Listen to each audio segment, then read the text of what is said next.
desolate expanse of New Mexico's high desert, a forgotten settlement lay cloaked in dust and silence, its wooden facades bleached by years under the relentless sun. It was a place abandoned by prosperity, yet haunted by the echoes of those who once called it home. The year was 1926, and the town, once a lively hub of miners, ranchers, and traders, had become a ghostly tableau, a crucible where the ordinary and the sinister collided in ways no outsider could have predicted. Among the few remaining residents, there was one figure whose presence seemed both ordinary and terrifying, a man whose shadow stretched across the streets long before he appeared, and whose intentions remained shrouded in mystery. He arrived quietly, as if emerging from the desert itself, his footsteps soft against the dirt roads, leaving impressions that the wind would soon erase. There were no announcements, no heralds of danger, only the slow, deliberate movement of someone attuned to the patterns of life and death in this barren landscape. The townsfolk who remained were cautious, their instincts honed by years of harsh winters, scarce water, and the ever-present threat of violence. Yet something about this figure unsettled them beyond reason, an intuitive dread that lingered even in the brightest noon sun. Children, peeking from behind shuttered windows, whispered his name to each other in tremulous tones, though none dared to approach. The adults, men and women hardened by necessity, sensed an unease that defied explanation, a tension that coiled in the belly of the town like a hidden viper. The story begins not with a roar or dramatic announcement, but in quiet observations, the slow accumulation of oddities that betrayed a pattern too deliberate to be chance. Livestock were found scattered near fences, trampled in ways that suggested both panic and purpose. Doors to homes that had long been sealed were discovered ajar, yet nothing appeared to be taken. Windows bore the faint traces of hands pressed against the glass, smudges that caught the morning light and vanished by evening. The townspeople, already wary of outsiders, began to speak in hushed conjectures. Who was this man? What did he want? Why did his presence bend the rhythm of their days into a fragile, tense watchfulness? By the third week, the subtle terror escalated. The figure was seen walking along the ridge above the town at dawn, surveying the wooden structures with an air of meticulous assessment. Those who glimpsed him described a silent, statuesque posture, a measured pace that left no impression of urgency, yet conveyed absolute control. Shadows lengthened unnaturally around him, as if the very desert sun conspired to accentuate the gravity of his presence. In the evenings, faint sounds could be heard, a scraping of wood, a muffled step across distant roofs, whispers that seemed to emanate from the empty alleyways. Fear was not loud. It was the kind that settled deep into the bones, a slow, creeping awareness that the natural order had been subtly displaced. Rumors began to circulate, stories whispered at twilight around dim lanterns. Some claimed to have seen the figure approach the saloon, a solitary building with boarded windows, only to vanish when the door was opened. Others spoke of an eerie howl carried across the desert wind, a sound that no animal could produce, a sound that heralded misfortune. The children of the town, frightened yet magnetically drawn, would peer from gaps in fences, seeing movement where none should have been, catching glimpses of figures standing motionless in doorways or crouched behind barrels, observing them with intent that felt almost predatory. The figures' actions were not violent at first, but they were deliberate, invasive, and calculated to unsettle. Livestock that had once grazed peacefully near the outskirts became agitated, their eyes wide and unblinking, reflecting something in the approaching night. Doors left unlocked would swing open at precise intervals. Rooms that had been sealed against wind and weather revealed signs of intrusion. Objects displaced just slightly, patterns disturbed in ways perceptible only to the attentive. It was as though the town itself were under subtle siege, a silent assault designed not to kill, but to instill a creeping paranoia. By the end of the first month, a palpable tension had taken hold. Men patrolled with sharpened tools, eyes scanning every shadow. Women and children whispered of flickering lights, of sudden gusts that rattled the shutters, of faint impressions of footprints that appeared and vanished with the dawn. The town became a theater of suspense, each day a stage where the invisible hand of the stranger manipulated events. The townsfolk's every action, each closed window, each reinforced door, was observed, catalogued, and responded to in ways that left them unsure whether the threat was human or something beyond comprehension. It was during this period of mounting suspense that the first act of overt horror occurred. Livestock vanished without trace, doors swung open violently in the dead of night, and faint signs of violence were discovered near the outskirts. Scorched earth, deep impressions in the dust, and the faint metallic tang of blood in the air. The townsfolk, already on edge, began to confront the reality that the menace they feared was no longer abstract. Something deliberate, calculating, and merciless had entered their lives. Yet the figure remained largely unseen, a shadow in the periphery, a silent orchestrator whose presence was felt more than witnessed. Thus began the legend of the Ghost Town Massacre, not through the roar of guns or the chaos of visible conflict, but through the slow, deliberate unfolding of fear, the manipulation of a town's daily rhythm, and the accumulation of small, sinister acts that collectively became a testament to human vulnerability. The identity of the figure remained elusive, the motivation unknowable, yet the consequences were immediate and visceral. Families, once confident in their routines and community bonds, found themselves in a state of perpetual tension, aware that at any moment, the ordinary could be fractured, the safe violated, and history would remember only the eerie, enduring imprint of terror. In these first weeks, the stage was set for what would become an unthinkable sequence of events.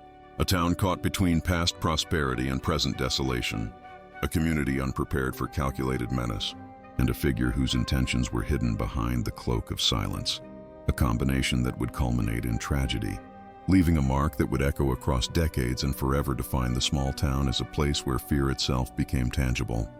In the early decades of the 20th century, the high deserts of New Mexico presented a paradox of isolation and fleeting prosperity.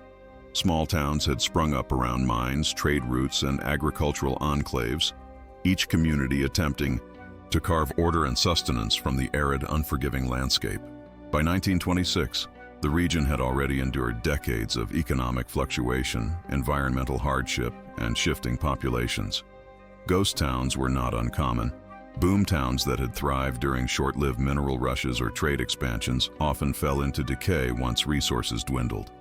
It was in one such town, nestled between mesas and windswept plains, that the events leading to the Ghost Town Massacre would unfold. The settlement itself was modest, composed of wooden buildings, a few stone foundations, and simple structures adapted to the climate. Life was governed by necessity. Water was scarce, weather extremes were routine, and transportation relied on horses and wagons across rough, dusty trails. Families had learned to adapt, constructing homes with thick timber and stone to resist. Both wind and desert heat and daily routines were oriented around survival and self-sufficiency. The town's population was small but tightly knit, and neighbors relied on one another not only for labor and trade, but also for protection against bandits and natural hazards. Community cohesion was a matter of life and death, and social bonds carried weight beyond the ordinary expectations of civility. Economically, the region had experienced both opportunity and deprivation. Mining had once drawn a diverse population to New Mexico, attracting men seeking fortune and families hoping for stability. Silver, copper, and small-scale gold prospecting had fueled local economies, but booms were often short-lived. When veins ran dry, populations declined, and the infrastructure that had supported a bustling community became underutilized. Merchants, blacksmiths, and farmers who remained faced uncertainty, adapting to shifting markets and scarce resources. Every household became a microcosm of resilience, balancing subsistence with the hope that circumstances might improve. Cultural life in these desert towns was equally complex. Influences of Native American heritage, Hispanic settlers, and Anglo-American immigrants intermingled, creating a tapestry of customs, beliefs, and practices.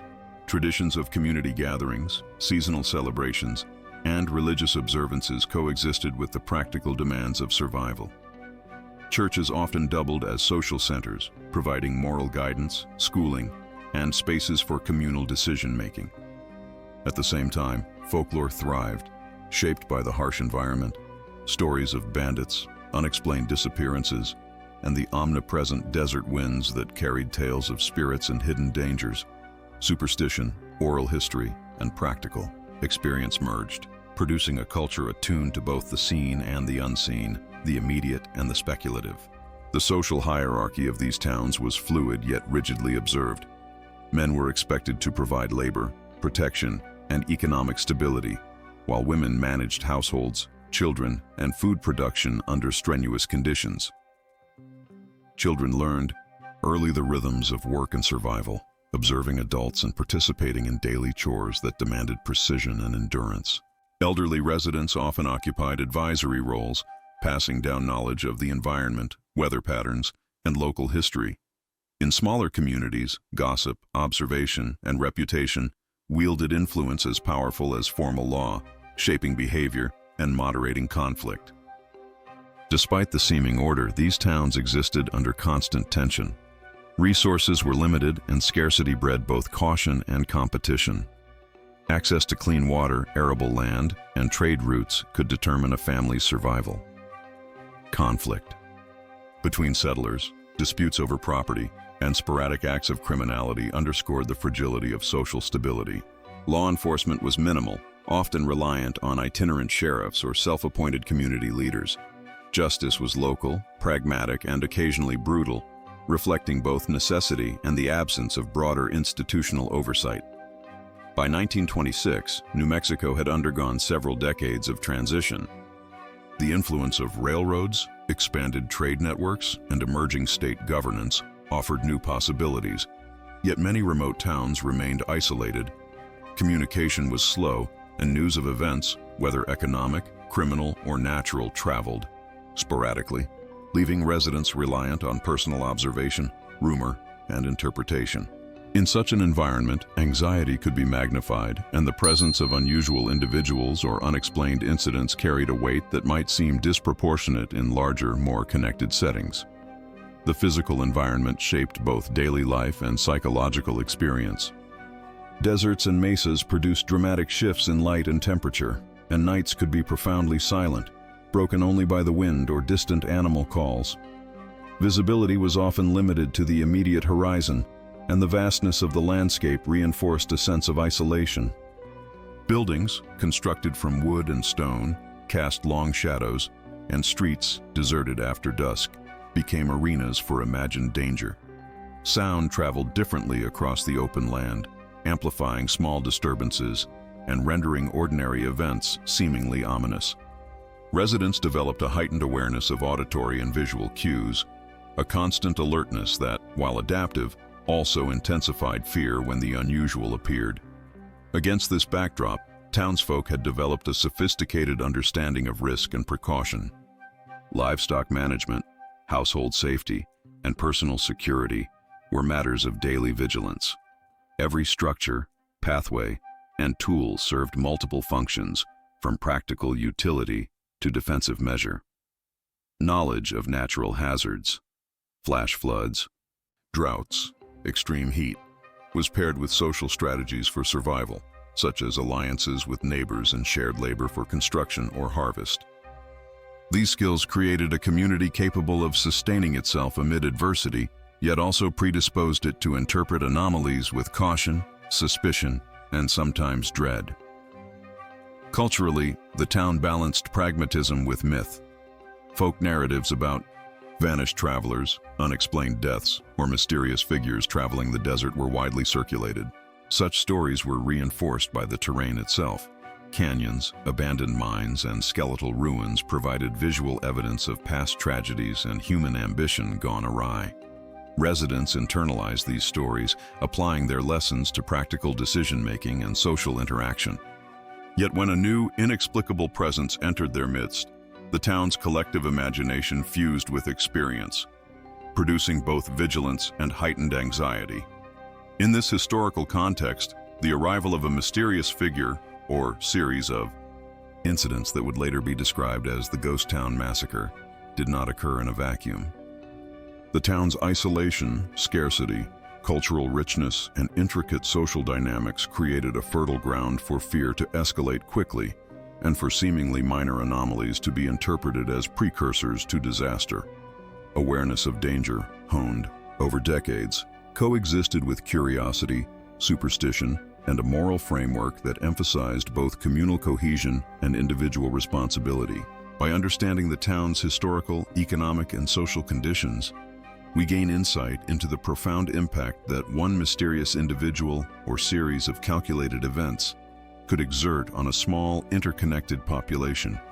The combination of environmental severity, social interdependence, and cultural narrative shaped the experience of the townspeople and set the stage for the series of incidents that would culminate in the Ghost Town Massacre. Observers, historians, and storytellers alike recognize that this is a story not only of human cruelty and survival, but also of the intricate interplay between community, environment, and the mind's interpretation of danger, a tension that would define both the events and the lingering legend. The first signs of abnormality began subtly, almost imperceptibly, in the early days of the stranger's presence. At dawn, the townsfolk noticed livestock scattered across the outskirts, hooves digging furrows into the hard earth, ears pinned back, eyes wide with panic. No predator tracks could be found, and yet the animals bore evidence of fear, a silent message that something unseen had disturbed their routine. It was the black stillness after the storm of movement that unsettled the farmers most, the absence of sound where it should have existed. They gathered, inspecting pens and fences, noticing gaps that seemed intentionally widened and doors left ajar, though no footprints marked the dust. Each discovery, small in isolation, compounded into a creeping unease that refused to abate. A week later, the first human encounter occurred. A local merchant returning from the ridge reported seeing the stranger standing by a shuttered window, motionless, observing the town. The merchant froze, a chill washing over him, as the figure's presence seemed to expand the shadows around him. Though the stranger did not move, the intensity of his gaze suggested knowledge of every door, every tool, every inhabitant. The merchant's family later recounted how he had trembled through dinner, repeatedly glancing out the window, unable to shake the feeling that unseen hands were rearranging the world around him. It was the beginning of a pattern. The stranger did not need to act openly to command fear. The suggestion of his observations sufficed. Over the following days, incidents escalated with subtle cruelty. Livestock, previously scattered, were found near corrals with their legs broken, inexplicably incapacitated, yet no trace of blood suggested the method. Doors swung open and shut in the dead of night, catching families unprepared. A lone child discovered the kitchen door ajar, the family's provisions rearranged in meticulous, deliberate patterns, as if to communicate silent intent. The town's residents speculated feverishly. Was this an act of human cunning or something beyond comprehension? Each minor incident amplified the psychological tension, leaving the town in a state of constant alertness, every shadow a potential threat, every sound an omen. The stranger's acts grew more daring. One morning, a farmer discovered that his livestock had vanished entirely from their pen. The gates remained closed, and the footprints in the surrounding soil were indistinct, suggesting a careful removal rather than chaotic escape. He pursued the trail into the high desert, only to find the animals arranged near a dry wash, standing silently as if placed there deliberately, unmoving, their eyes reflecting a knowledge beyond instinct. The farmer returned to town shaken, his account dismissed initially as exaggeration, yet corroborated by neighbors who observed the same phenomena with their own eyes. Soon the physical dangers became more apparent. Children playing near the town square reported trips, falls, and sudden injuries. A girl fell into a shallow ditch, her ankle twisted, yet she claimed that a figure had silently appeared, guiding her to safety, unseen yet unmistakable in effect. A man carrying a heavy load of firewood slipped, the axe nearly striking him, and swore that something invisible had shifted the weight, sparing him a fatal blow. These events, while protective in effect, were accompanied by dread.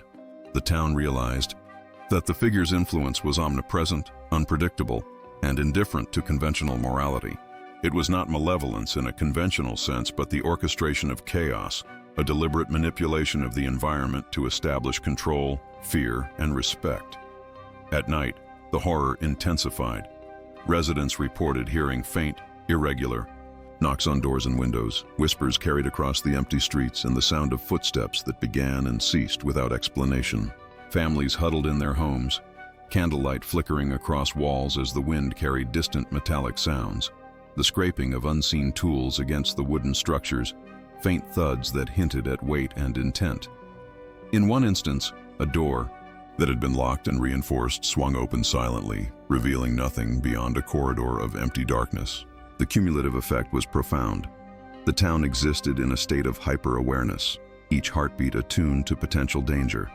Sleep became fragmented. Conversations were punctuated with pauses of caution, and even the young learned to walk silently, as though the stranger's observation had extended to all movements. The first violent act came with shocking precision. Livestock was found slain in patterns that suggested deliberation, their placement forming a grid-like arrangement on the dry earth. Blood, dark and congealed under the midday sun, contrasted sharply against the pale dust.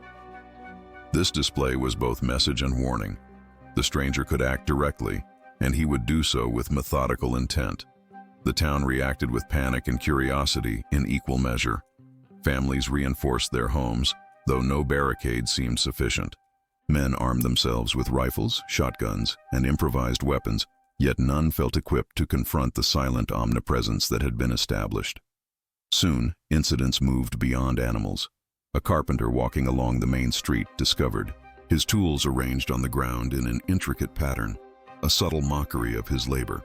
Knives and hammers were placed at precise angles, some partially embedded into wood, each suggesting observation and deliberate positioning. He described an eerie sensation, a feeling of being watched not just by eyes but by intent, as if the very town had become a stage for the stranger's intricate designs. Panic began to intermingle with fascination. The town's collective imagination stretched to fill the gaps left by what was unseen, and rumor amplified every anomaly. The crescendo of incidents approached rapidly. One night, the stranger's presence manifested in physical danger. A barn caught fire, yet the flames were contained, as if the perpetrator intended only to warn rather than destroy. A family discovered an open well, water churned and tainted, a calculated disruption that could have been deadly. Horses were spooked, wagons overturned, and the fragile order of daily life teetered. Townsfolk began to understand the stranger's strategy: control through unpredictability, fear reinforced by visible yet incomplete evidence of manipulation. By the third week of disturbances, the ghost town massacre had fully emerged in reputation, if not yet in human fatalities. The stranger had established dominance over the physical and psychological environment. Each misstep, each anomaly, was a signal of awareness, a demonstration that survival was contingent not on mere strength, but on attentiveness, adaptation, and caution. Families moved with deliberate slowness, avoiding loud noises, observing shadows, noting every detail of wind, dust, and animal behavior. The town's normal rhythms had been suspended, replaced by a tense, silent choreography of observation and reaction.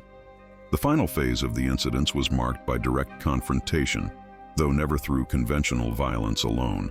Families reported being herded into spaces, guided by invisible hands or subtle manipulations of environment. Objects were moved to form barriers, doors were locked or left open to shape behavior, and the stranger's unseen presence was felt at every turn. The horror was not the act itself, but the precision, the orchestration, and the awareness that the events were meticulously calculated. Residents were forced into a state of perpetual alertness. Their own agency diminished as the figure's influence extended to all corners of the town. Throughout, the stranger remained largely unseen, his identity unresolved, his purpose inscrutable. Observation, rumor, and interpretation became the instruments through which the town understood him. Each act, whether protective, threatening, or neutral, reinforced the sense that a single, deliberate mind was orchestrating chaos and control. The townspeople could not predict his next move, nor could they fully comprehend his motives. Yet the accumulation of events, trampled livestock, displaced tools, subtle accidents, manipulated fire and water, converged into a singular, terrifying narrative. The Ghost Town Massacre was not merely a series of misfortunes, but a performance of power, observation, and control. By the end of this period, the town existed in a state of suspended reality, every action filtered through fear and hyper-awareness. Children moved cautiously, adults patrolled obsessively, and every empty street, every shifting shadow, every distant sound became part of the ongoing drama. The massacre was not yet complete in the conventional sense, yet the town had been fundamentally altered. Life as it had been known before the strangers' arrival was irreversibly transformed. The cumulative psychological and environmental manipulation had achieved its effect. The Ghost Town Massacre was defined not solely by blood, but by the pervasive, omnipresent terror that reshaped an entire community's perception of reality. The immediate aftermath of the incidents in the town was a complex mixture of fear, disbelief, and attempts to rationalize what had transpired. Families, shaken to their cores, retreated into their homes, closing doors and windows more tightly than ever before. Mothers whispered warnings to children, instructing them to move silently, avoid open spaces, and observe every shadow. Fathers patrolled the streets, rifles at the ready, though their confidence had been undermined by the strangers' unseen control over the environment. It was a town collectively holding its breath, caught between vigilance and paralyzing dread, every sound amplified, every movement scrutinized. Neighbors gathered cautiously, speaking in hushed tones behind closed doors. Rumors circulated rapidly, fueled by fear and the absence of concrete information. Some claimed the stranger was a disgruntled former resident seeking revenge. Others suggested he was a criminal who had honed his skills in distant towns before arriving here. A few even whispered more fantastical possibilities, that the figure was not entirely human, a malevolent presence that drew power from the desert's isolation. Each theory, however improbable, was treated with gravity because the events themselves defied conventional explanation. Local clergy became central figures in the communal response.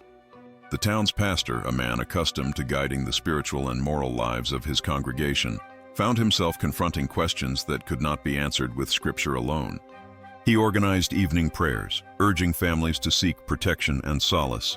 Yet he too was unsettled by the precision and omnipresence of the stranger's actions. He counseled patience and vigilance, acknowledging the limits of human understanding while encouraging the town to maintain cohesion. His sermons reflected the tension between faith and fear, emphasizing moral fortitude in the face of inexplicable events. Medical practitioners, though few in number, were consulted as anxiety escalated. Residents presented not only with minor injuries sustained from falls and accidents, but also with symptoms of extreme stress, insomnia, palpitations, tremors, and an almost obsessive attentiveness to the environment. Physicians documented these signs meticulously, recognizing the physiological impact of prolonged fear and hypervigilance. They noted that while the stranger's actions had caused minimal direct physical harm, the psychological toll was severe, with effects comparable to prolonged trauma or exposure to constant threat. These medical observations would later inform early discussions on mass stress reactions and the influence of perceived danger on community health. Meanwhile, newspapers in nearby towns picked up the story, blending factual reporting with sensationalism. Headlines warned of a desert menace and ghostly manipulations, framing the narrative in dramatic terms that drew attention far beyond the immediate area. Reporters interviewed residents cautiously, documenting accounts of missing livestock, mysterious appearances, and subtle acts of sabotage. Yet in each case, the lack of visible perpetration challenged both journalists and readers to reconcile the events with reason. Letters and editorials debated whether these phenomena were evidence of human cunning, supernatural influence, or mass hysteria, reflecting a broader cultural fascination with the uncanny and the unexplained in rural America. The townspeople themselves responded with varying degrees of rationalization and superstition. Some families reinforced their homes with additional locks and barricades, believing physical security would suffice. Others altered their routines entirely, gathering in larger groups during the day, avoiding isolated paths, and instituting watches to monitor unusual activity. Children were kept inside after dark, taught to move silently and report every anomaly. The community, once accustomed to predictable labor and seasonal cycles, now operated under a regime dictated by perceived threat. every decision influenced by the unseen presence that had disrupted normal life. Social networks became critical. Families shared information, compared observations, and debated interpretations of events. Patterns emerged in the collective recounting.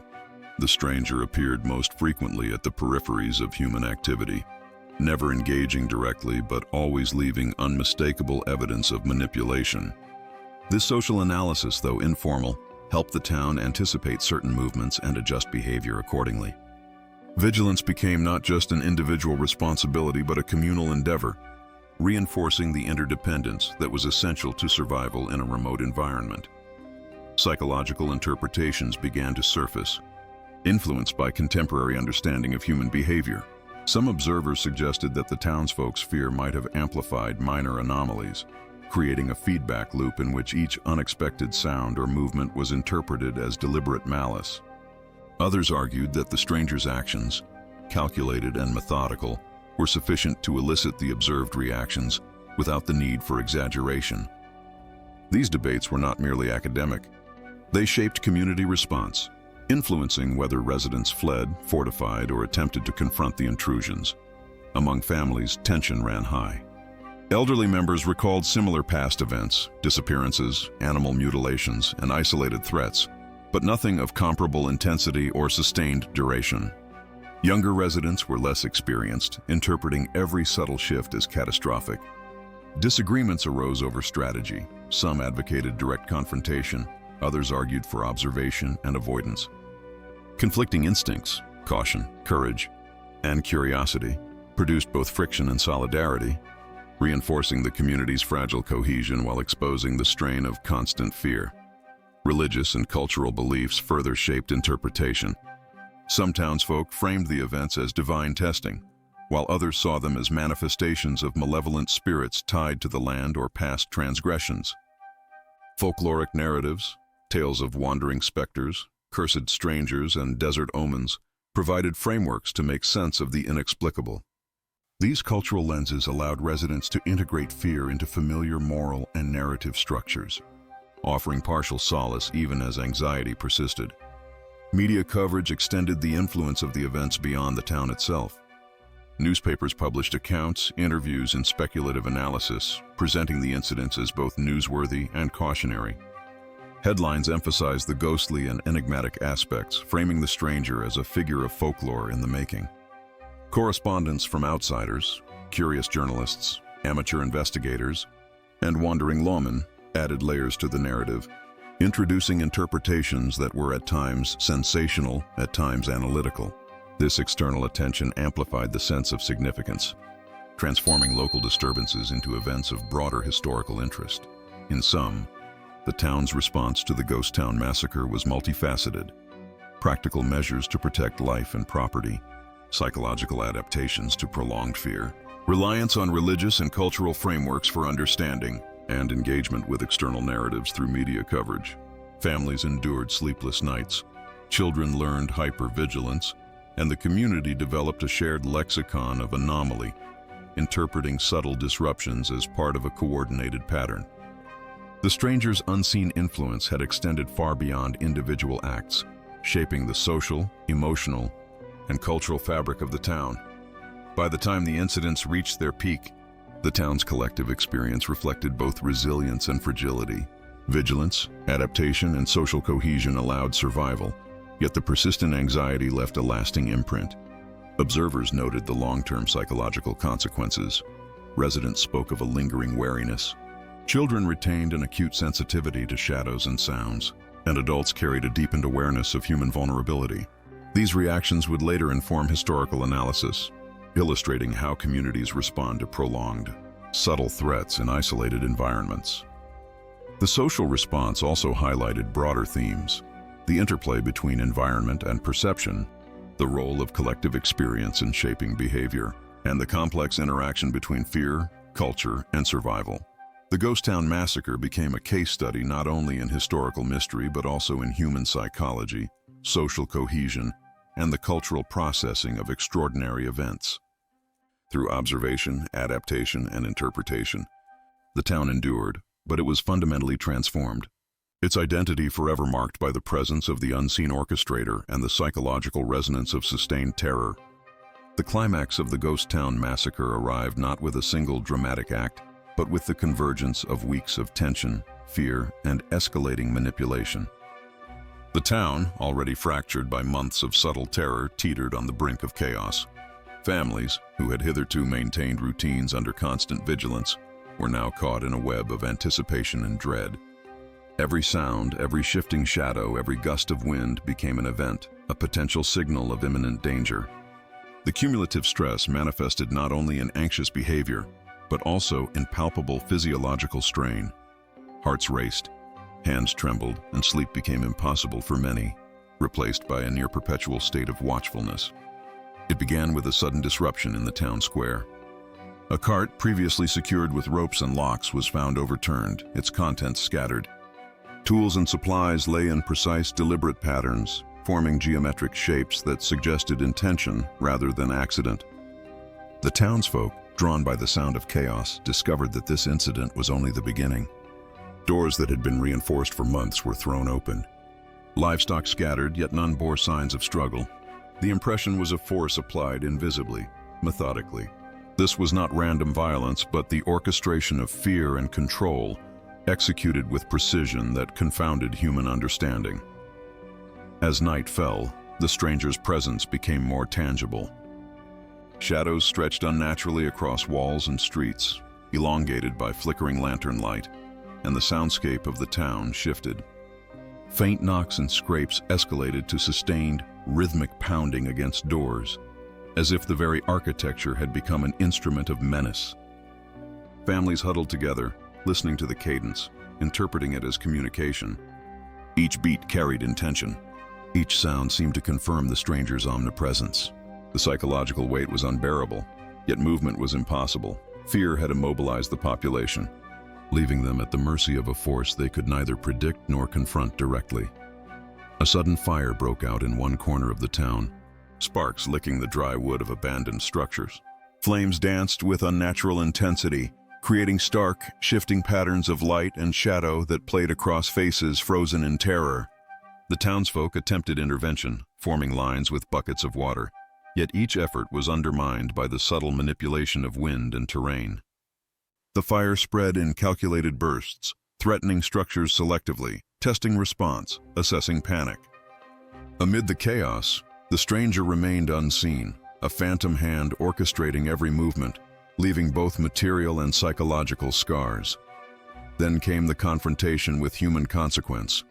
A group of townsmen, emboldened by desperation, attempted to locate the figure responsible.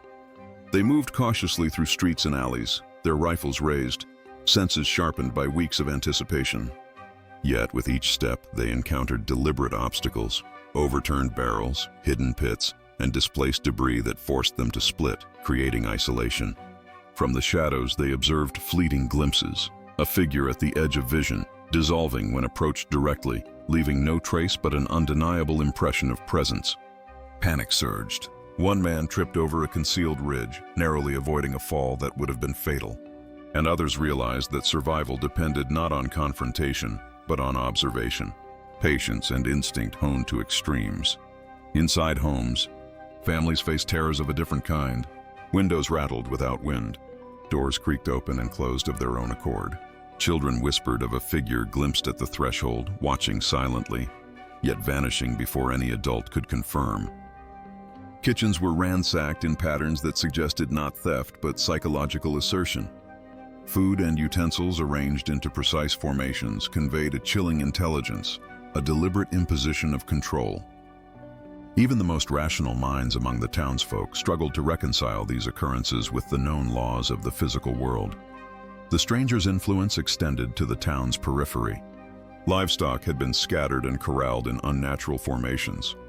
A horse fell without explanation, sustaining injuries that appeared deliberate, yet no wound suggested conventional violence. Men attempting to track the movements were confronted by shifting terrain, loose soil, stones dislodged, dust clouds that masked direction.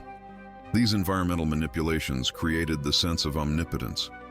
The town was no longer a collection of structures and families, but a stage on which every action was observed, and every misstep measured.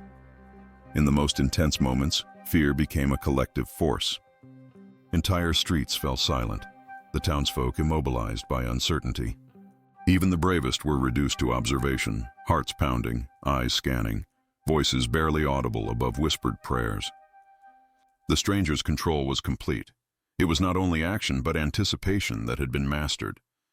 The population existed in a state of suspended terror, unable to assert normalcy, compelled to act according to the rhythm dictated by unseen forces. By dawn, the culmination of these orchestrated events reached a harrowing intensity. Fires had been partially controlled, livestock accounted for, but the town itself bore the imprint of meticulous chaos. Streets were littered with debris. Patterns of disruption suggested strategy rather than chance. The air was thick with tension and dust, scented by smoke and sweat. Families emerged cautiously, assessing the aftermath, realizing that although physical destruction was limited, the psychological devastation was profound. The stranger's power had been established, not through overt massacre, but through mastery of fear, environment, and perception. The climax was defined by simultaneous acts across the town. Doors moved, tools shifted, livestock scattered, and the wind carried faint, purposeful sounds that suggested orchestration. Residents recognized patterns only in hindsight. Each act had been part of a larger, almost choreographed design to induce maximum anxiety without overt slaughter.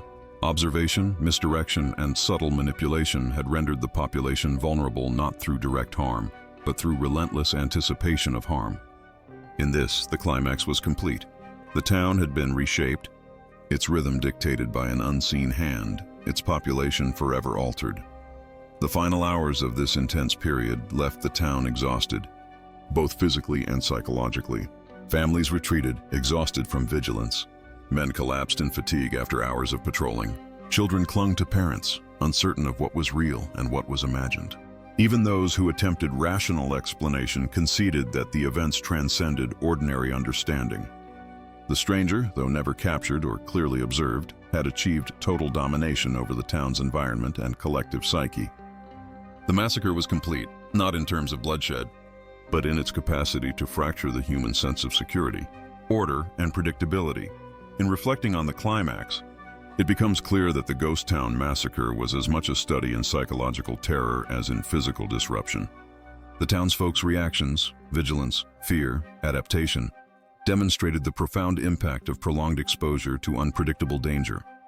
The stranger's mastery of environment, perception, and timing created a scenario in which survival depended less on force than on acute awareness, cooperation, and the ability to anticipate intention. This convergence of factors, environmental manipulation, psychological stress, and the town's own social structures, produced a peak of tension and terror unmatched in the region's documented history. By the conclusion of these events, the town lay in a liminal state, structurally intact but psychologically transformed, its residents aware that even the smallest shadow might conceal unseen control. The climax was not a single moment but an extended crescendo of orchestrated fear, leaving the community forever marked. The Ghost Town Massacre had become legend in its own time, a narrative defined by the interplay of human perception, environmental mastery, and the enigmatic presence of a figure whose identity and motive remained inscrutable. As the dust settled and the town slowly regained a semblance of normalcy, the shadow of the Ghost Town Massacre lingered far longer than any physical evidence. The streets, once littered with debris and overturned carts, were cleared. The fires had burned out, leaving only charred remnants. Yet the psychological landscape remained scarred, a testament to the invisible hand that had guided the events with meticulous precision. Residents spoke of nights where every creak of floorboards, every rustle of wind through the desert, recalled the tension of those terrifying days. The presence of the stranger, though unseen, had imprinted itself on memory, perception, and communal consciousness. Families struggled to rebuild not only their homes but their trust in routine and safety. Children, some barely old enough to comprehend the threat, retained a heightened awareness of shadows, movement, and sound. Playgrounds were approached cautiously. Bedtime rituals involved extra layers of precaution, and outdoor chores were performed in groups rather than individually. The adults, burdened by responsibility, navigated a complex mixture of relief and lingering dread. Even months later, the town operated under the subtle influence of the events, cautious and hyper-aware, as though the invisible orchestrator might return at any moment. Speculation about the stranger's identity became the focus of local discourse and eventually entered regional folklore. Some argued the figure had been a displaced drifter with a profound understanding of human psychology and the vulnerabilities of isolated communities. Others proposed more fantastical theories, suggesting supernatural abilities or a malevolent spirit bound to the desert terrain. Stories of shadowy movements, deliberate disruptions, and impossible timing became exaggerated in retellings, evolving into a cautionary tale of vigilance and the unseen, forces that might manipulate human behavior. Scholars and psychologists, studying the events years later, noted that the incident exemplified the profound impact of perceived threat on community dynamics. The stranger's ability to manipulate environment, perception, and social cohesion without engaging directly in violence offered a unique case study in psychological terror. Historians observed that the town's response, patterns of hypervigilance, social coordination, and reliance on cultural frameworks, highlighted both resilience and vulnerability. The narrative illustrated how human cognition and social structures can be influenced by prolonged exposure to unpredictability, creating enduring psychological imprints even after the immediate threat has vanished. The town's newspapers, which had sensationalized the events initially, eventually published reflective accounts, blending fact and interpretation.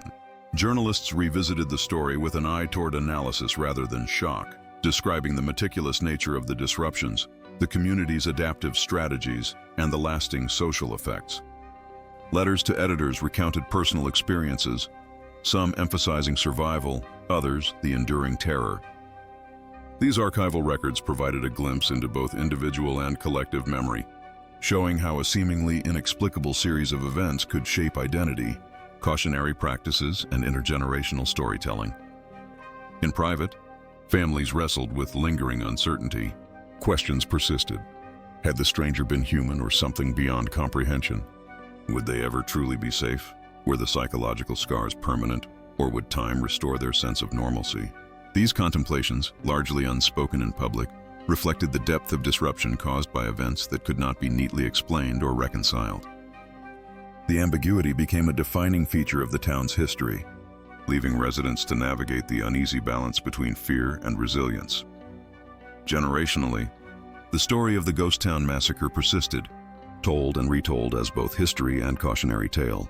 Children who had witnessed subtle aspects of the events grew into adults who carried the memory of heightened awareness and communal vigilance. Local culture absorbed elements of the narrative. Festivals and gatherings included references to shadow and observation. Storytelling emphasized attentiveness to subtle cues, and an appreciation for the fragility of perceived safety became woven into daily life. The stranger's influence, though indirect, had reshaped the town's cultural identity, leaving behind a legacy of caution and reflective storytelling.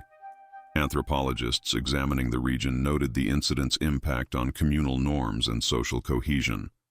The coordinated response to an invisible threat, the reliance on collective observation, and the integration of folklore and superstition into practical strategies illustrated adaptive behaviors under extreme conditions.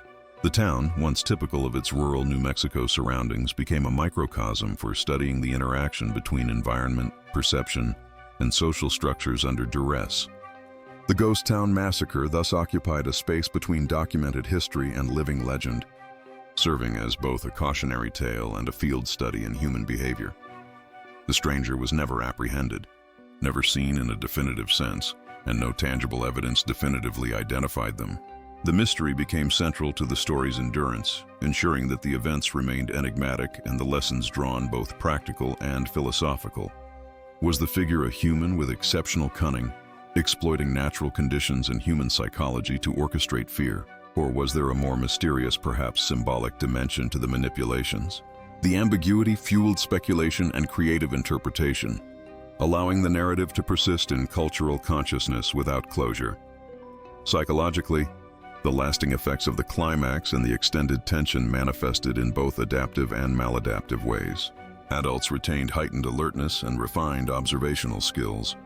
Children developed acute sensitivity to environmental cues. Simultaneously, some individuals experienced ongoing anxiety, difficulty trusting the safety of everyday routines, and recurring nightmares. These outcomes highlighted the dual nature of trauma and adaptation, demonstrating how prolonged exposure to untraceable threats can produce both resilience and lingering vulnerability. Ultimately, the Ghost Town Massacre became more than a sequence of dramatic events. It evolved into a reflection on the nature of fear, the limits of human understanding, and the interaction between environment, perception, and social cohesion. The town's residents, forever shaped by the invisible presence that had manipulated them, became living testaments to the complexity of human response under sustained psychological pressure. The story's endurance, transmitted orally and in historical records, emphasizes the subtle but profound ways in which events beyond immediate comprehension can reshape identity, behavior, and collective memory. Even decades later, historians and storytellers who revisited the town remarked on the lingering sense of unease that seemed to cling to the streets, buildings, and surrounding desert. Visitors reported fleeting shadows, unsettling quiet, and an inexplicable awareness of being observed, phenomena that could be attributed to memory, suggestion, or genuine residual effect. The town itself had become a landscape of legend, its identity inseparable from the mystery that had once dominated it. In reflection, the Ghost Town Massacre stands as an enduring example of the unseen forces, human, environmental, or otherwise, that shape the psychological and social fabric of a community. It reminds us that terror need not be overt to leave an indelible mark, that subtlety, anticipation, and manipulation can achieve what brute force often cannot. The tale persists not as a record of death or destruction, but as a meditation on perception, fear, and the fragile boundaries between normalcy and chaos. The stranger's identity remains unknown, the motivations unfathomable, and the town forever a testament to the shadowy intersection of reality and legend.